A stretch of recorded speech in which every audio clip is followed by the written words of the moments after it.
Railway கேட்டு மூடாத காரணத்தினால பள்ளி சிறுவர்கள் சென்ற வேன்ல மோதி 3 குழந்தைகள் இறந்திருக்கிறாங்க.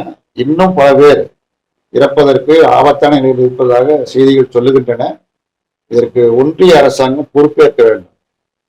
ஏன்னா அந்த கேட்க தூங்கிட்டாருன்னு சொல்றாங்க. கேட்க யார் பொறுப்பு? ஆகவே அந்த குழந்தைகளை இழந்த குடும்பங்களுக்கு ஆழ்ந்த இரங்கலை, அனுதாபத்தை தெரிவித்துக் கொடுக்கிறோம். ஒன்றிய அரசாங்கம் அந்த குடும்பங்களுக்கு ஒவ்வொரு குழந்தையினுடைய குடும்பத்திற்கும் 1 கோடி ரூபாய் இழப்பீடு வழங்க வேண்டும் என்று இந்திய கம்யூனிஸ்ட் கட்சியின் சார்பில் கேட்டுக் கொடுக்கிறோம். எதிர்காலத்தில் இப்படி அசம்பாவிதம் நடக்காமல் இருப்பதற்குரிய அனைத்து நடவடிக்கைகளையும் ஒன்றிய அரசாங்கம், குறிப்பாக ரயில்வே துறை மேற்கொள்ள வேண்டும் என்று கேட்டுக்கொள்கிறோம்.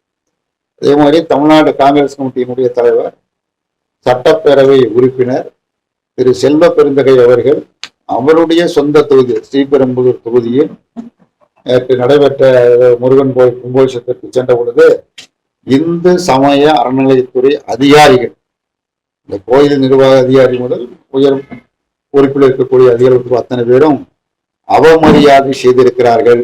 இந்திய கம்யூனிஸ்ட் கட்சியின் சார்பில் இதை வன்மையாக கண்டிக்கிறேன்.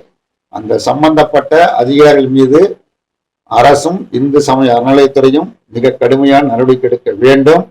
எதிர்காலத்தில் இப்படிப்பட்ட அவமரியாதை நடக்காமல் இருப்பதற்குரிய நடவடிக்கைகளை மேற்கொள்ள வேண்டும் என்று இந்திய கம்யூனிஸ்ட் கட்சியின் சார்பில் கேட்டுக்கொள்கிறேன். செய்திகளை உடனுக்குடன் தெரிந்து கொள்ள கீழ்கண்ட கேபிள் மற்றும் டிடிஹெச் நெட்வொர்க்குகளில் எம்நாடு செய்தி தொலைக்காட்சியை காணுங்கள்.